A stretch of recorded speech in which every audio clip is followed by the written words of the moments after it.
With numerous threats encroaching this fragile ecosystem, we spoke with the Tobagoan islanders to understand the actions they have taken, both individually and collectively, and to hear their thoughts on what must be done to protect the mangroves, safeguard the well-being of their community, and preserve their sustainable way of life. I think that we really need to educate people as to how important the mangroves are, and to tie that back into their daily livelihoods, and to make them the champions of ensuring that they become protectors of that environment. I usually use my information and try to take every opportunity I can to spread the word, to educate, to make awareness more predominant, especially among the tiny ones, because they are the ones shaping tomorrow. I've had environmentalists, marine biologists, working along with THU over the years, professionals in these fields to mitigate the challenges that these mangrove swamps or conifer swamp might have been facing.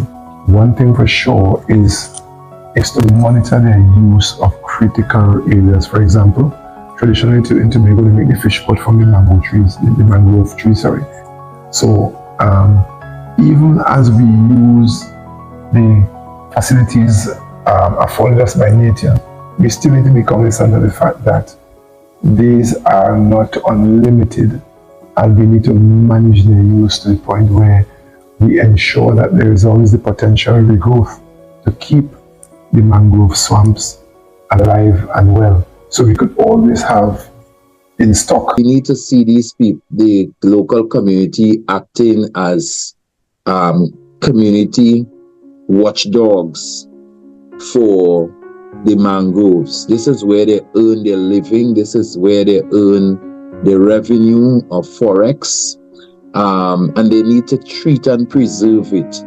There need to be a greater sense of pride and education around the whole idea of the importance of mangroves towards their whole economic welfare, and therefore the preservation of it should come predominantly from the locals who live in around it. We need to pass legislation, we need to put more regulations in place to ensure that we regulate certain activities in the immediate area, and of course we need to regulate even future development to ensure that we don't have any large-scale destruction of sensitive marine environments or sensitive environmental areas. We could use the area more responsibly.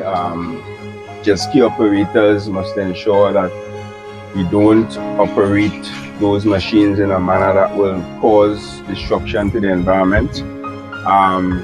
We could of course ensure that we operate somewhat as watchdogs to ensure that nobody, whether it's developers or whoever, would bring any destruction or pollution or harm to those areas. So legislation, regulations, putting policies in place, mandating certain actions, making sure that we're doing the monitoring and evaluation, replanting mangrove where mangrove gets destroyed, whether it be by man-made activities or natural disaster, and having that monitoring taking place so we know where we need to replant mangroves, how much mangroves we need to replant. Definitely putting penalties in place for persons who are in breach, because I feel like if we treat human on human crime in a particular way, but we don't treat crimes against the environment with the same energy or in the same vein.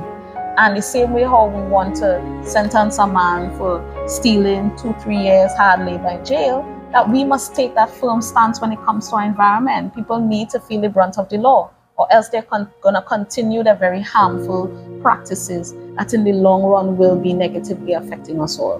While we may not recognize it, it is something that would be affecting everyone eventually. You know, and it's not just the fishing industry. There are damages that happen that affects other parts that we don't recognize until it's too late.